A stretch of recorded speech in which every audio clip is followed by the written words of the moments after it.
नमस्कार साथियों, स्वागत है आप सभी का अंकित इंस्पायर्स इंडिया पर। मैं हूं अंकित अवस्थी। आप हैं मेरे साथ में देश के अंदर गरमाई हुई एक राजनीति पर चर्चा करने के लिए। चर्चा है कि तिहाड़ जेल के अंदर आम आदमी पार्टी के पूर्व मंत्री, अब पूर्व कहें या नहीं कहें क्योंकि अभी तक उनका स्टेटस ऑनलाइन जो दिखाई पड़ता है वो अभी भी गृह मंत्री दिखाई पड़ते हैं, उनके बारे में जानकारी निकल कर आ रही है कि वे अभी भी तिहाड़ जेल के अंदर प्रॉपर तरीके से सेवाएं ले रहे हैं, यानी जेल प्रशासन से अपनी सेहत का पूरा ख्याल रखवा रहे हैं। कुछ तस्वीरें हैं जिनके बाहर आने के बाद से गुजरात इलेक्शन, जिसका फर्स्ट राउंड दिसंबर के फर्स्ट वीक में ही है, उसके अंदर अचानक से सरगर्मी बढ़ गई है।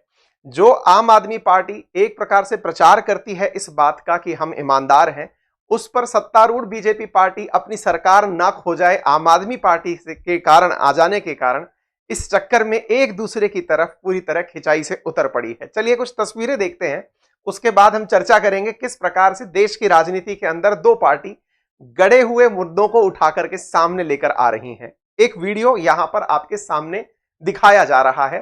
असल में ये वीडियो, या फिर आप इसको अगर ध्यान से देखें तो आपको एक तस्वीर दिखाई पड़ रही है, इसे देखते चलें।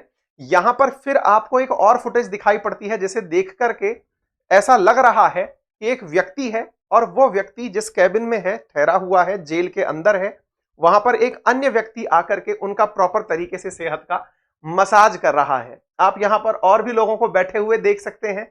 यहां पर ये व्यक्ति और दूसरा एक व्यक्ति आता है, वो आकर के इनके हाथ पैर दबा रहा है। ये तस्वीरें अगर तारीखों के हिसाब से देखी जाए तो तारीख यहां पर 21 सितंबर 2022 दिखाई पड़ रही है, 14 सितंबर 2022 दिखाई पड़ रही है, 13 सितंबर 2022 दिखाई पड़ रही है। इन तारीखों के बाहर आते ही कुछ और तरह की चीजें भी यहां बाहर आने लगी। उनमें से जो व्यक्ति लेटे हुए हैं इनका नाम सत्येंद्र जैन है और ये अपने साथ में एक टीवी का रिमोट रखे हुए हैं। यहां पर ऊपर से देखने पर जो नजर आता है, साथ में यदि यहां पर देखें तो बिस्लरी की पानी की बोतल्स रखी हुई दिखाई पड़ रही हैं। एक तरफ टीवी रखा हुआ दिखाई पड़ रहा है। अगर आप इधर की तरफ से देखते हैं तो ये टीवी का सरफेस दिखाई पड़ रहा है। ये कुछ और नहीं अपितु एक जेल का कमरा है, जेल का वार्ड है, जिसके अंदर इस प्रकार की चीजें आपको दिखाई पड़ रही हैं, जिसकी वजह से वर्तमान के अंदर मुद्दा गरमाया हुआ है। अब ये जो तस्वीरें जैसे ही बाहर आई, ये तस्वीरें कहां से आई? इसके आने के तुरंत बाद ट्विटर पर ट्रेंड होने लगा। ट्विटर पर ट्रेंड्स होने लगा कि भाई इंटरनेशनल मेंस डे, अंतरराष्ट्रीय पुरुष दिवस, जिसे आज के दिन मनाया जा रहा है, आप सभी पुरुषों को, और जो जिस भूमिका में है, चाहे पिता की भूमिका में है, चाहे भाई की भूमिका में है, बेटे की भूमिका में है, सैनिक की भूमिका में, जो जिस भूमिका में है, उन्हें उनकी जिम्मेदारियों के साथ आज के दिवस की बहुत सारी शुभकामनाएं। साथ में इंदिरा गांधी ट्रेंड कर रही थी और तीसरे नंबर पर चल रहा था आपका मसाज पार्लर। आपका मसाज पार्लर यानी आम आदमी पार्टी का मसाज पार्लर। ये बात कहां से आई? तो आप यहां पर न्यूज के अंदर देख सकते हैं कि BJP versus Aam Aadmi Party over leaked video of Satyendra Jain getting massage in Tihar jail. अब ये जो जानकारी है ना, बस इसी के बाद में सारा की सारा मामला फैला हुआ है। आप यहां देख सकते हैं, Satyendra Jain receives spa massage party inside Tihar jail. Aam Aadmi party ने कहा है कि उनकी मेडिकल कंडीशन खराब है, इस वजह से वो फिजियोथेरेपी ले रहे हैं। इस तरह की जो चीजें हैं ये केवल और केवल चुनाव के अंदर दुष्प्रचार का तरीका है। इस सारे मसले का सिलसिलेवार तरीके से कि सत्येंद्र जैन कौन है, वो जेल में क्या कर रहे हैं, सबसे बड़ा सवाल, जब देश की राजधानी की सुरक्षा केंद्र सरकार के पास है तो फिर तिहाड़ जेल में आम आदमी पार्टी क्या कर रही है? इतना ही नहीं, हम ये भी आज के सेशन में चर्चा करने वाले हैं। यदि आपको जैकलीन फर्नांडिस का केस याद हो, जिन्होंने सुकेश नाम के एक व्यक्ति से करोड़ों रुपए के उपहार लिए, जिनके चलते ईडी ने बहुत लंबे समय से जैकलीन फर्नांडिस, नोरा फतेही जैसी अभिनेत्रियों से पूछताछ की, उन्हीं सुकेश जैन ने आम आदमी पार्टी पर हाल ही में आरोप लगाए थे कि आम आदमी पार्टी करोड़ों रुपया ले चुकी है सुकेश जैन से, केवल इसलिए कि तुम्हें जेल में पूरी सुरक्षा उपलब्ध कराई जाएगी। आप और जितने भी दर्शक हैं उन सबके दिमाग में एक यथार्थ प्रश्न बनता है कि तिहाड़ जेल जो कि दिल्ली में है, देश की राजधानी में है, सामान्यतया यह कहा जाता है कि दिल्ली, जहां की पुलिस व्यवस्था केंद्र सरकार अपने पास रखती है, तो यह कैसे संभव है कि जेल की व्यवस्था केंद्र के पास ना होकर राज्य के पास है? क्या कोई और तरीके हैं? किस तरह से राज्य दिल्ली के अंदर इंटरफेयर कर रहा है और केंद्र इस मामले को क्यों उठा रहा है। आज के सेशन में इन तमाम चीजों के बारे में बात की जाएगी। केवल इतना ही नहीं, कुछ ऐसी बातें भी जोड़ करके यहां पर निकल कर आ रही हैं कि किस प्रकार से एक अपराधी के चलते पूरी राजनीतिक पार्टी के ऊपर बहुत सारे प्रश्न चिन्ह खड़े हो गए हैं। आम आदमी पार्टी, जिसने दिल्ली के अंदर अपने पद की वापसी की थी, देश के अंदर एक बहुत अच्छी राजनीतिक मुहिम छेड़ी थी, पंजाब के अंदर राजनीति में उन्होंने बहुत ही अच्छी शुरुआत की थी, वर्तमान में गुजरात में जाकर के वहां पर पूरी तरह से डट करके बीजेपी के सामने आ रही है। क्या यह राजनीतिक प्रोपेगेंडा तो नहीं कि बीजेपी अपने आप को मजबूत बनाने के लिए या फिर कहीं आम आदमी पार्टी के सामने खुद को कमजोर देखते हुए आम आदमी पार्टी के ऐसे मुद्दों को बाहर ला रही हो ताकि लोगों की मानसिकता में आम आदमी पार्टी की इमेज गिरे? ये तो आपका एनालिसिस होगा जो आप सेशन के अंत में बताएंगे। मैं आपके सामने आज के सेशन में दोनों पक्ष रखने वाला हूं। मुद्दा क्या है वो भी बताऊंगा, मुद्दे के बाद आम आदमी पार्टी का पक्ष क्या है वो भी बताऊंगा। यानी इस सेशन को आप राजनीति से अगर हटाकर देख सकें, हटाकर के तो खैर संभव नहीं है क्योंकि चर्चा ही राजनीतिक पार्टियों की है, लेकिन फिर भी मुझे कोट करने से बेहतर कि आप बीजेपी की तरफ से हैं कि आम आदमी पार्टी की तरफ से हैं कि कांग्रेस की तरफ से हैं, आप अंत में विश्लेषण करके आपके लिए मैं कमेंट बॉक्स ओपन रखूंगा, आप वहां पर अपना नजरिया रखिएगा। मैं पूरा मुद्दा रखने का प्रयास जरूर करूंगा और अगर कुछ तथ्यात्मक कमी रह जाती है तो आप उन्हें भी ऐड कर दीजिएगा। भविष्य में अगर आवश्यकता हुई तो एक और सेशन ला करके हम उसमें कर देंगे। फिलहाल तक के लिए बात यह है कि इस चैनल को किसी भी राजनीतिक पार्टी के द्वारा कोई फंडिंग नहीं मिली हुई है, इसलिए जो सुर्खियों में मुद्दे चल रहे हैं उन्हें ही मैं आप तक पहुंचाने का प्रयास कर रहा हूं। चलिए शुरू करते हैं। आपने यहां से पहले एक जानकारी और प्राप्त कर लेनी है और वो जानकारी ये है कि आज आपको एक बहुत बेहतरीन खुशखबरी देने जा रहा हूं और वो ये है कि रीलेवल बाई अनअकैडमी, जो कि एक ऐसा प्लेटफॉर्म है जिस पर आपको मिलती है बहुत ही कम समय में बहुत ही जबरदस्त एक योजना। और वो योजना क्या है कि यदि आपने एक टेस्ट, इसका लिंक मैंने कमेंट बॉक्स में और डिस्क्रिप्शन में दिया हुआ है, अगर आप उस लिंक पर जाकर के एक टेस्ट देते हैं और उस टेस्ट में 1000 में से 500 से अधिक नंबर ले आते हैं तो 500 से अधिक नंबर लाने पर आपको मिलती है 15 दिन के भीतर गारंटेड नौकरी। इसके बाद में सवाल बना था कि सर अगर मेरे 500 नहीं आए तो क्या करें? कोई बात नहीं, अगर नहीं आए तो आपके लिए रीलेवल बाई अनअकैडमी, जो कि एक प्लेटफॉर्म है, यह आपके लिए कोर्सेज उपलब्ध कराता है। फिर सवाल बना सर कोर्सेज कौन सी भाषा में होते हैं? तो आज आपके लिए जो सबसे बड़ी रिवीलिंग चीज है वो ये है कि मेरे कहने पर, क्योंकि मैंने बार बार इंसिस्ट किया, हमारे कमेंट बॉक्स में बहुत बार ये लिखा गया कि कोर्सेज सर हिंदी में कब आएंगे, तो आज से हम आप लोगों के लिए ये जानकारी उपलब्ध करा रहे हैं कि रीलेवल अपने कोर्सेज अब हिंदी में भी लॉन्च कर चुका है। यदि आप में से कोई भी साथी चाहता है कि वो कोर्सेज पढ़ के 1000 में 500 से अधिक नंबर लेकर आए तो उसके लिए कोर्सेज अब हिंदी में भी उपलब्ध है। सर कोर्स पढ़ने के बाद भी जॉब ना लगे तो क्या है? 90 दिन के अंदर जो आपका जॉब एश्योरेंस के नाम पर जो फीस ली गई है वो फीस रिटर्न हो जाएगी। इसके बावजूद सर मैंने पढ़कर देखा, मुझे समझ में ही नहीं आया, मुझे पहले ही बाहर निकलना है। 14 दिन के भीतर आप कोर्स पढ़ने के बाद भी अगर नहीं समझ पाते, पूरी फीस आपकी रिफंड हो जाती है। सर मुझे कोर्स भी नहीं पढ़ना, लेकिन क्यूरोसिटी है कि ये करते क्या है, तो इसके लिए आपको आज के कमेंट में एक काउंसलिंग सेशन दिया गया है, जहां जाकर के आप इनके काउंसलर से बात करें।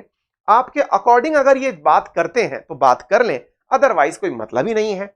ऐसा ही आपकी तरह आशीष ने भी किया था, जिन्होंने रीलेवल के थ्रू हाल ही में जॉब पाई है और प्लेनेट स्पार्क नामक कंपनी में पाई है।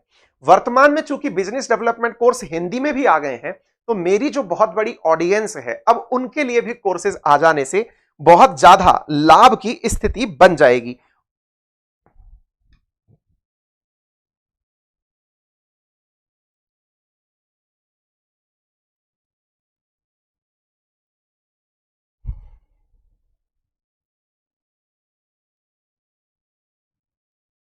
वीडियो बफर कर रहा है।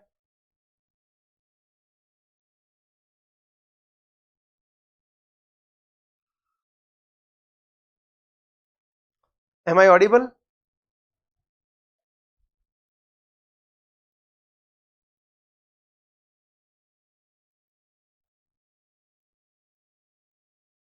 एक्चुअली क्या है कि आज मैं अपने सेंटर पर नहीं हूं। हाँ, थोड़ा बहुत बीच में बफर आया है, लेकिन हुआ क्या है कि मैं अपने सेंटर पर ना होने के कारण कहीं बाहर से आपकी क्लासेस ले रहा हूं, तो जिन मित्र के से ले रहा हूं उनके पास लाइट की जो सुविधा है वो हल्की सी आपको बफर करती हुई दिख रही है। इस वजह से आपको थोड़ी असुविधा हो सकती है, लेकिन अगर असुविधा हो रही हो तो स्पीकर को बंद करके, मतलब स्क्रीन को बंद करके केवल ऑडियो सुन लीजिए और ऑडियो बुक की तरह आज हमारा सेशन सुन लीजिए। चलिए आगे बढ़ते हैं।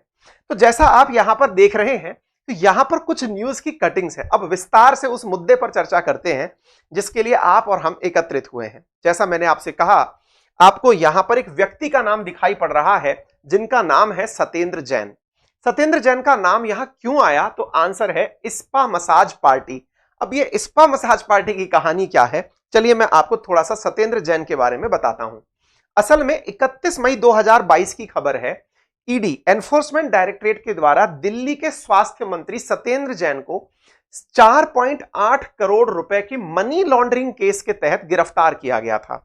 4.8 करोड़ का मनी लॉन्ड्रिंग। मनी लॉन्ड्रिंग का आसान भाषा में अर्थ यह है, पैसा किसी और पर्पज के लिए था, किसी और पर्पज में उपयोग में लिया गया और उपयोग में लेने के बाद में टैक्स नहीं चुकाया गया। और ऐसा पैसा जिसका उपयोग नहीं पता है या फिर जिसका सोर्स नहीं पता है, सोर्स जिनका आशंकित है कि यार ये हो सकता है गलत तरीके से पैसा कमाया गया हो, तो ऐसी चीजों में जो पैसे की हवाला कारोबारी है, इसे सामान्यतः मनी लॉन्ड्रिंग में ब्रीफ किया जाता है। हालांकि बहुत लंबी चौड़ी परिभाषाएं हैं, पर मैं इसको एक लाइन में समझाने का छोटा सा प्रयास कर रहा हूं। ठीक है, अब चूंकि यहां पर यह काम किया गया, तो आप यहां पर देख सकते हैं सीबीआई ने एफआईआर जो आम आदमी पार्टी लीडर के खिलाफ 2017 के अंदर प्रिवेंशन ऑफ करप्शन एक्ट के तहत दर्ज की गई थी, उसके तहत कार्रवाई करते हुए इन्हें गिरफ्तार किया। ये है आम आदमी पार्टी के स्वास्थ्य मंत्री जो सत्येंद्र जैन है। ये आम आदमी पार्टी के इन सांसद, इन विधायक के पास में आय से अधिक संपत्ति और मनी लॉन्ड्रिंग के मामले में इन्हें तिहाड़ जेल के अंदर भेज दिया गया। इस चक्कर में अब आगे की जो जानकारी निकली वो ये है कि बीजेपी के प्रवक्ता शहजाद पूनावाला की तरफ से हाल ही में एक वीडियो पोस्ट किया गया जिसमें दिखाया गया कि सत्येंद्र जैन जेल के अंदर मसाज करा रहे हैं। ऐसी स्थिति में वीडियो के आने के बाद में बीजेपी के प्रवक्ता गौरव भाटिया ने कहा कि आम Aadmi party spa massage party बन चुकी है। वीडियो सामने आने के बाद दिल्ली के उप मुख्यमंत्री जो मनीष सिसोदिया जी हैं, वो भी बाहर आए और उन्होंने सत्येंद्र जैन जी का पक्ष लेते हुए कहा कि जैन साहब बीमार हैं और डॉक्टरों की सलाह पर फिजियोथेरेपी ले रहे हैं। स्वास्थ्य मंत्री हैं, स्वास्थ्य मंत्री बीमार हैं और डॉक्टरों की सलाह पर आप जो है वो मतलब इलाज ले रहे हैं, वो यहां पर इन्होंने अपने द्वारा बात को मेंशन करते हुए कहा। मैं बीच बीच में कमेंट्स इसलिए देखता रहूंगा ताकि कहीं कोई और असुविधा ना आ रही हो, आपको कोई और परेशानी ना आ रही हो। यह शहजाद पूनावाला जी का वो ट्वीट है जिसके बाद पूरे देश में वर्तमान में राजनीति गरमाई हुई है। आप यहां पर देख सकते हैं किस प्रकार से बहुत सारी जगह पर इस मामले को लेकर बाहर निकाला गया है। ठीक है, यहां तक ये सारी बातें चल रही थी। उसके बाद मीम की बाढ़ आना शुरू हुई और मीम की बाढ़ में कुछ इस प्रकार की मीम्स भी आना शुरू हुए कि मुझे जेल जाना है। अब ये जो मुझे जेल जाना है वाली लाइन शुरू हुई, इसके बाद में चर्चाएं आना शुरू हुई कि अल्टीमेटली मामला क्या था और मामले के साथ साथ इस मामले को अभी लाने की क्या जरूरत थी। जब ये सारी की सारी फुटेज सितंबर की हैं तो अक्टूबर निकल गया, नवंबर ऑलमोस्ट जा चुका है।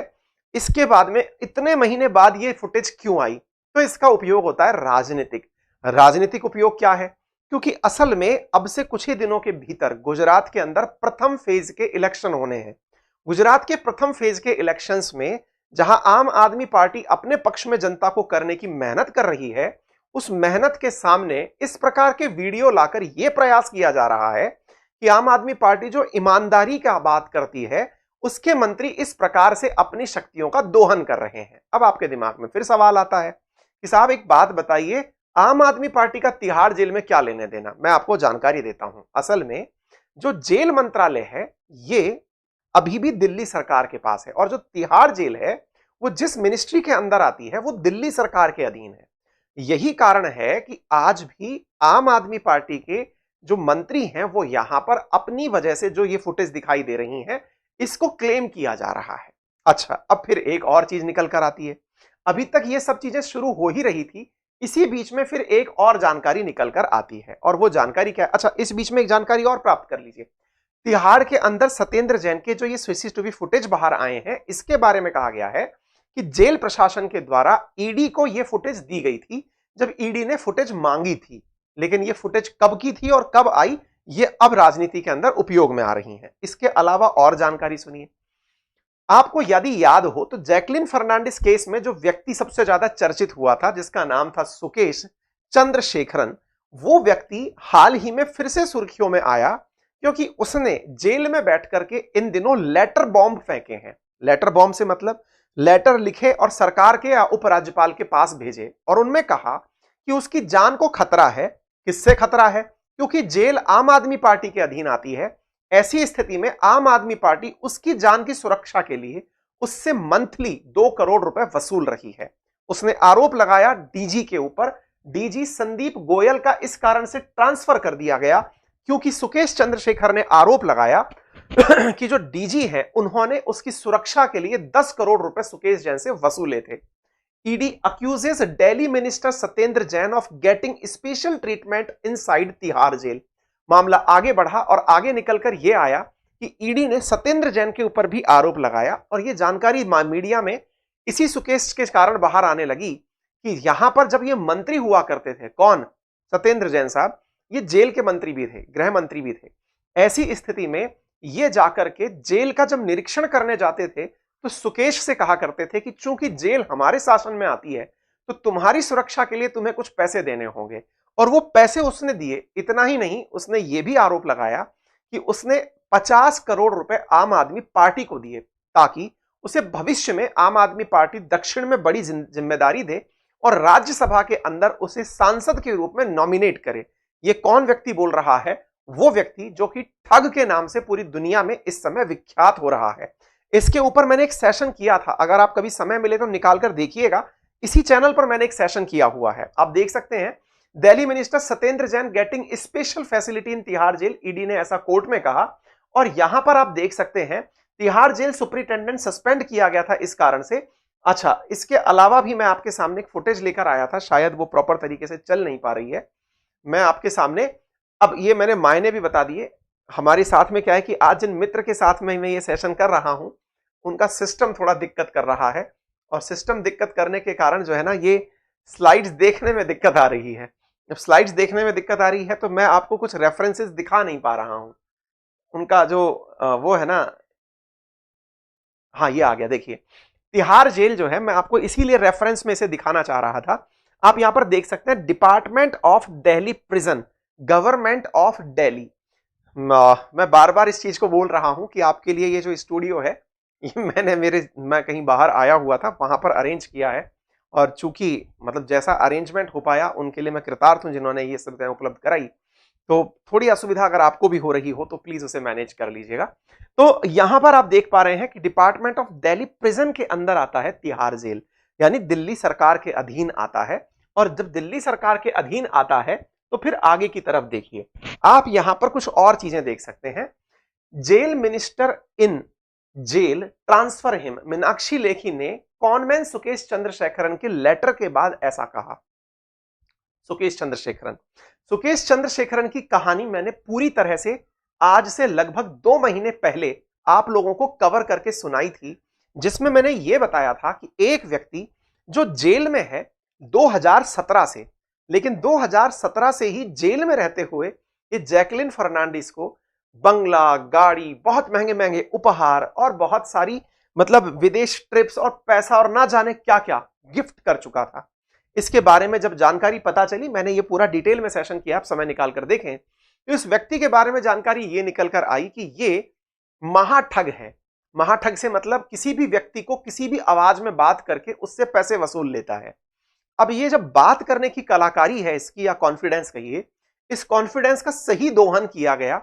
ये खुद ऐसा बोलता है। इसका कहना है कि आम आदमी पार्टी ने जब मेरे बारे में जानकारी पता चली तो उन्होंने मुझसे पैसे वसूलने शुरू कर दिए। सुकेश ने कहा कि सुरक्षा और सहूलियत के नाम पर इन्हीं सत्येंद्र जैन ने सुकेश जैन से 10 करोड़ रुपए, सुकेश चंद्रशेखरन से 10 करोड़ रुपए वसूले थे। यानी तुम जेल में हो, जेल दिल्ली सरकार की है, तुम जेल से बैठ करके दुनिया को इतनी गिफ्ट दे रहे हो, तो यहां रहते हुए अपनी सुरक्षा के लिए पैसा दो। और इस पैसे में 10 करोड़ रुपए वसूलने का सुकेश ने आरोप लगाया। सुकेश अंदर जेल से बैठा बैठा उपराज्यपाल को पत्र लिखता रहता है। अभी तक, यानी आज जब हम सेशन कर रहे हैं, अब तक उसके 7 लेटर आ चुके हैं। यह भी एक तरह से माना जा रहा है कि ये लेटर भी प्रायोजित तरीके से आ रहे हैं।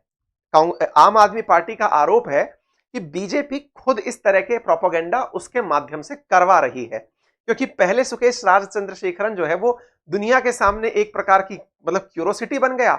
अब उसके मुंह से कुछ भी बुलवा लो, क्योंकि वो तो जेल में ऑलरेडी अपने झूठ बोलने के कारण ही जेल में है। इसी वजह से फिलहाल के लिए केजरीवाल जी ये कहते हुए पाए जा रहे हैं कि ये बीजेपी की चाल है और भविष्य में वो हमारी पार्टी से नहीं, वो बीजेपी के टिकट पर कुछ ना कुछ जरूर बन जाएगा। राजनीति उसे लेकर हो रही है जो खुद अपने गलत बयानों के कारण या अपनी झूठ के कारण जेल में बैठा हुआ है। और आप सोचकर देखिए, जेल में बैठे हुए व्यक्ति की बातों पर जनता वोट देते समय अगर इन्फ्लुएंस हो जाएगी तो ये कैसी हमारी डेमोक्रेसी है। यानी आपका मत कितना कीमती है। क्या आप केवल एक व्यक्ति जो सजा के आधार पर जेल में है उसके आधार पर निर्णय लेंगे? आपका अपने विकल्प, अपने विवेक के ऊपर ये सारी बातें छोड़ दी जा रही हैं। हाँ जी, सुकेश ने दावा किया कि आम आदमी पार्टी को 50 करोड़ रुपए दिए गए थे, बदले में पार्टी ने दक्षिण भारत में उसे जिम्मेदारी सौंपने का वादा किया था। ये सुकेश चंद्रशेखरन जो है उसका पेपर है, जिसमें उसने लेटर है, जिसने उसने लिखा। ये 7 अक्टूबर का लेटर है। उसने कहा कि उसकी जान को टेंशन है तो उसे तिहाड़ जेल से निकाल करके दिल्ली की ही अन्य एक जेल के अंदर ट्रांसफर कर दिया गया।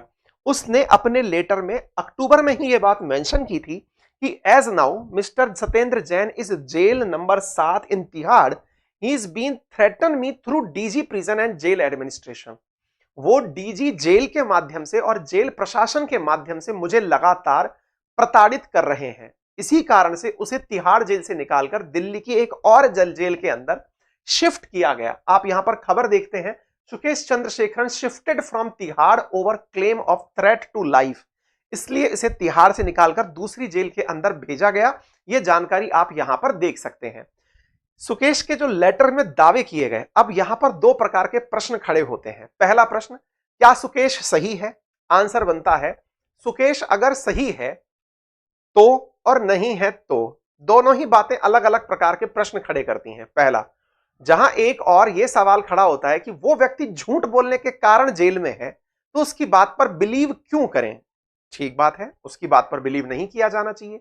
लेकिन इसी समय एक और प्रश्न बनता है, आपने उसी व्यक्ति की बातों के आधार पर जैकलिन फर्नांडिस को, नोरा फतेही को पूछताछ के लिए बुला लिया था, तो आपने उस समय तो उसकी बातों को स्वीकार कर लिया। जब उसके गिफ्ट, उसके बंगले, उसकी गाड़ी की न्यूज बाहर निकल कर आई और जब राजनीतिक पार्टी के ऊपर आरोप लगने लगे तब आप कह रहे हैं कि वो व्यक्ति झूठा है। ये दोनों ही बातें एक दूसरे के कॉन्ट्रेरी टू ईच अदर हैं। कौन सही कौन गलत? यहां पर एक पंक्ति मुझे एक फिल्म में कही गई याद आती है कि इस दुनिया में सभी गलत हैं, बस सही वही है जो कम गलत है। यहां पर भी वही बात हो रही है कि सुकेश ने अपने पत्र में 5 बड़े दावे किए हैं। उनमें पहला दावा है कि जैन और आम आदमी पार्टी की फंडिंग की जानकारी उसने सीबीआई को दी थी। उसने बताया था कि उसने किस प्रकार से आम आदमी पार्टी को फंडिंग दी है। इतना ही नहीं, डीजी संदीप गोयल को किए गए पेमेंट की सारी जानकारी उसने सीबीआई की टीम को भेजी थी। दिल्ली हाईकोर्ट में सीबीआई जांच के लिए उसने पिटीशन भी दाखिल की थी। सत्येंद्र जैन जो तिहाड़ में है, उसने मुझे डराया और धमकाया ताकि मैं अपनी शिकायत वापस ले लूं। इसके बाद उसने जो दूसरा यहां पर आरोप लगाया है वो है कि 2017 से वो जैन को जानते हैं।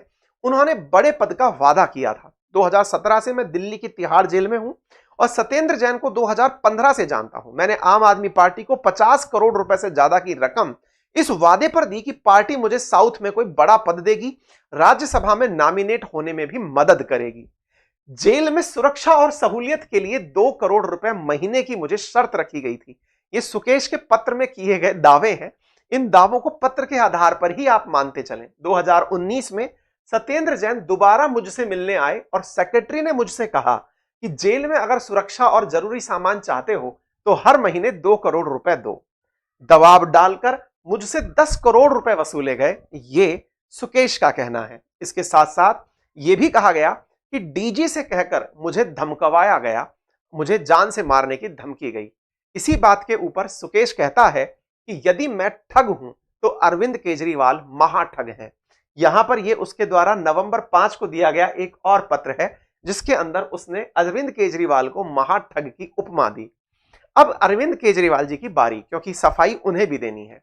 जहां मसाज करवाते हुए अपने नेता को देखकर उन्होंने कहा, उनके पार्टी के मनीष सिसोदिया जी ने कहा कि वो फिजियोथेरेपी ले रहे हैं। हो सकता है तिहाड़ जेल के अंदर इतनी सुविधाएं विकसित हो कि हर व्यक्ति वहां पर स्पा का आनंद लेता हो, वहां पर हर व्यक्ति को इसी प्रकार से मसाज मिलती हो, इसी प्रकार से वहां पर सारी सुविधाएं मिलती हो सकता है। इसी के साथ साथ यहां पर एक चीज और निकल कर आती है, और वो ये है कि यहां पर केजरीवाल साहब कहते हैं कि वो जेल से निकलने के बाद बीजेपी ज्वाइन करेगा, क्योंकि वो व्यक्ति महाठग मुझे कहता है, लेकिन वो सारे काम बीजेपी के कहने पर करता है। हमारे देश के अंदर सारे मुद्दे पीछे छूट जाते हैं, लास्ट में जो मुद्दा बाहर आता है उसी के आधार पर जनता को वोट देने के लिए अपनी तरफ खींचा जाता है।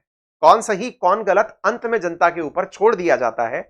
इसमें भूमिका निभाती है मीडिया, सोशल मीडिया, आप और हम जैसे लोग जो इन पर चर्चाएं करते हैं। चर्चाएं ना करें तो मुसीबत, चर्चाएं कर दें तो मुसीबत। ना करें तो ये लगता है कि आप इग्नोर कर रहे हैं, कर दें तो ये लगता है कि ज्यादा किसके बारे में बोला और कम किसके बारे में बोला। प्रयास तो मैं दोनों तरफ से कर रहा हूं, मैं हर जगह आपको दोनों पक्ष बता रहा हूं, फिर भी मैं आपका पक्ष अंत के अंदर जानना चाहूंगा। यहां पर केजरीवाल ने कहा कि अगर उसने कहा सही है तो मुझे गिरफ्तार करो। ये केजरीवाल जी का बहुत पुराना मतलब अपना अंदाज है। जब वो पत्र ले लेकर के अंबानी, अडानी, शीला दीक्षित इन सबके खिलाफ चुनाव में उतरे थे और बार बार लेटर लिखा के कहते थे कि अगर हम सरकार में आ गए तो ये सब सलाखों में होंगे। आप अगर पुरानी क्लिप्स निकाल कर देखें तो केजरीवाल साहब के किए गए उन वादों में से कौन सा वादा पूरा हुआ ये आप सब हम अच्छे से जानते हैं।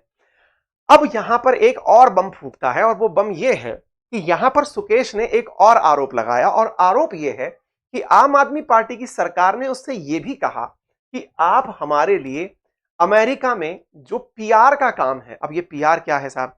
असल में क्या होता है ना कि आप में से बहुत सारे लोगों ने हाल ही में एक विज्ञापन देखा होगा जो कि अमेरिका में छपा था। दिल्ली की स्कूलें कितनी अच्छी हैं, ये अमेरिका के एक बहुत प्रतिष्ठित अखबार के अंदर विज्ञापन के रूप में सामने आया था।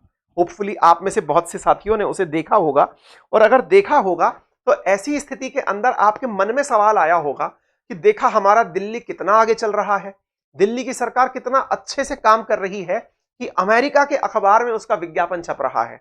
इसके पीछे भी एक बम फूटा, और वो ये है कि यहां पर यही व्यक्ति 12 नवंबर को कहता है कि मुझसे कहा गया था कि उस पूरे काम के लिए पैसे तुम दोगे, और वो काम के तो पैसे दिए ही थे, उसके अलावा फिर से एक बार विज्ञापन दिलवाने के लिए अमेरिका में मुझसे पैसे डिमांड किए गए थे।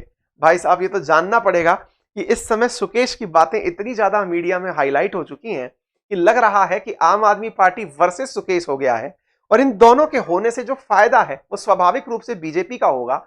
इसलिए केजरीवाल जी ये कहते हुए सही है कि भाई यदि इस व्यक्ति को बोलने के लिए छोड़ा गया है तो इस समय पर ही क्यों छोड़ा गया है, इसका सीधा सीधा लाभ बीजेपी को होगा, ये दिख रहा है। स्वाभाविक है कि अगर केजरीवाल साहब ये कहते हैं कि ये व्यक्ति बीजेपी से जुड़ा हुआ है तो कोई भी व्यक्ति ये कह सकता है कि हाँ भाई जिसे फायदा हो रहा है उसी से जुड़ा है। लेकिन शायद इसी को ही देश की वर्तमान राजनीति कह रहे हैं कि तर्कश के तीर तभी निकाले जाएं जब उनका सही उपयोग हो। सितंबर का मामला निकल करके अगर नवंबर में आता है तो इसका मतलब सही समय का इंतजार था कि आप आइए, पहले आप हमारे चक्रव्यूह में फंसिए और फिर आपके ऊपर तीर दागे जाएंगे। तीरों की ही गणना में आप जब इस प्रकार की चीज देखते हैं तो सुकेश का एक और बयान आता है कि अगर आपको यकीन ना हो तो मेरे पास तो आपके मंत्रियों के साथ किए गए चैट का रिकॉर्ड भी है, अगर आप चाहें तो मैं पूरे की पूरी चैट के रिकॉर्ड भी निकाल करके दिखा सकता हूं। अगेन ये वो व्यक्ति बोल रहा है जो कभी प्रधानमंत्री, कभी मुख्यमंत्री, उनका पीए बनकर, समटाइम्स मुख्यमंत्री खुद बनकर के दुनिया से बात कर सकता है। तो इसकी चैट पर बिलीव करना कितना सही है ये तो आप और हम नहीं समझ पाएंगे, लेकिन इसकी बातों में जितना वो है उनको इग्नोर इसलिए नहीं किया जा सकता क्योंकि जैकलिन से इसी के संबंधों के कारण पूछताछ हुई थी, यानी कि इसके अगर कुछ बातों में तर्क है तभी ये जेल में बंद है। तो ऐसी स्थिति में इसने कहा कि मेरे पास तो पूरा चैट का चिट्ठा पड़ा है कि मैंने आपके मंत्री को कब क्या दिया। 7वां बॉम्ब अभी 19 तारीख को गिर चुका है, जिसके अंदर उन्होंने ये सारी बातें खोल करके कही हैं, जिसके बारे में इतनी चर्चाएं हो रही हैं। उसके ऊपर कहा जा रहा है कि भारत का नटवर लाल से भी बड़ा शायद वो ठग भविष्य में कहलाएगा।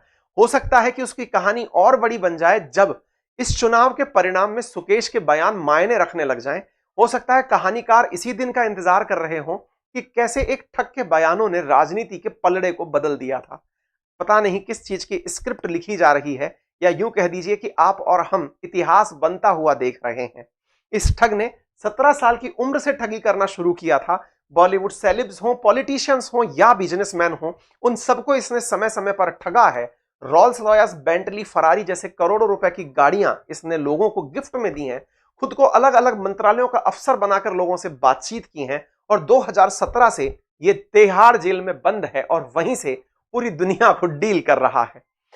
बीजेपी ने इनके कुछ और मुद्दे भी बाहर निकाले। उनमें से ये सुकेश का तो मामला है ही। रिसेंटली एक और मुद्दा हुआ, और वो ये था कि केजरीवाल साहब के ही पार्टी के एक मंत्री ने हाल ही में एक ऐसा बयान दिया जिसमें उन्होंने बुद्ध धर्म के अपनाए जाने को लेकर के एक बयान दिया, जिसमें उन्होंने कहा राजेंद्र पाल गौतम जी, जो कि इनके मतलब सोशल वेलफेयर मिनिस्टर हुआ करते थे, उन्होंने बहुत सारे लोगों का धर्मांतरण करने का मामला निकल करके आया था। हालांकि उन्होंने, आपके जो मिनिस्टर थे राजेंद्र पाल गौतम जी, उन्होंने एक कन्वर्जन सेरेमनी को अटेंड किया था जिसमें लोगों को हिंदू से बौद्ध बनाया जा रहा था, और उसमें वो प्रतिज्ञा दिलवाते हुए दिख रहे थे। उसके बाद मामला और गर्मा गया कि ये लोगों को धर्म से कन्वर्जन करा रहे हैं, और धर्म के कन्वर्जन का ये इवेंट अक्टूबर 5 का आया। हालांकि मंत्री महोदय ने तुरंत जैसे ही ये बात बाहर आई इस्तीफा दे दिया, और ये तक कहा कि केजरीवाल जी को बिल्कुल नहीं पता है कि मैंने क्या कहा। लेकिन यही समझ लीजिए कि शायद केजरीवाल जी की अग्नि परीक्षा में ये सारे तीर एक ही दिन निकल कर आने थे, और फिलहाल के लिए राजनीति यहां तक पहुंच गई। आप सब एक पूरे सेशन को सुन लिए होंगे। एक प्रश्न आपके मन में खड़ा रह गया होगा, आपने कांग्रेस का स्टैंड यहां पर क्यों नहीं दिखाया? दिखाया है ना, कल पूरा सेशन मैंने कांग्रेस पे ही किया था। आपने नहीं देखा हो तो सावरकर जी के ऊपर मैंने पूरा सेशन किया है। भारत जोड़ो यात्रा के ऊपर राहुल गांधी जी का बयान। फिलहाल के लिए इतना ही। जानकारी पसंद आई हो तो इसे अपने सभी साथियों के साथ साझा करें। आपने मुझे इस तकनीकी असुविधा के दौरान भी पूरी तरह सुन लिया, इसका तहे दिल से धन्यवाद। आपके लिए मैं इस कोशिश को जारी रखता रहूंगा। आप अपनी राय बिना बायस हुए, हालांकि हो सकता है आपने मुझ में कुछ कंटेंट निकाला हो, कुछ लोग मुझे मोदी भक्त कहेंगे, कुछ मुझे आम आदमी पार्टी का भक्त कहेंगे। अंत में मैं यही कहूंगा कि मैं आप ही की तरह राष्ट्र को प्यार करता हूं, और उस प्यार में अगर आपको थोड़ी भी बायसनेस दिखे तो आप मुझे करेक्ट कर दें। आप अपनी विचारधारा कमेंट बॉक्स में लिख दें। मैंने इसीलिए आपके लिए कमेंट ओपन किए हुए हैं। अपना प्यार और स्नेह यूं ही बनाए रखें। अपनी प्रतिक्रिया अच्छी या बुरी कमेंट बॉक्स में जरूर दें, और सेशन को लाइक और शेयर करना बिल्कुल ना भूलें।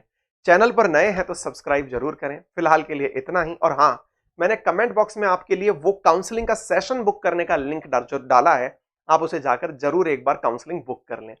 धन्यवाद फिलहाल के लिए।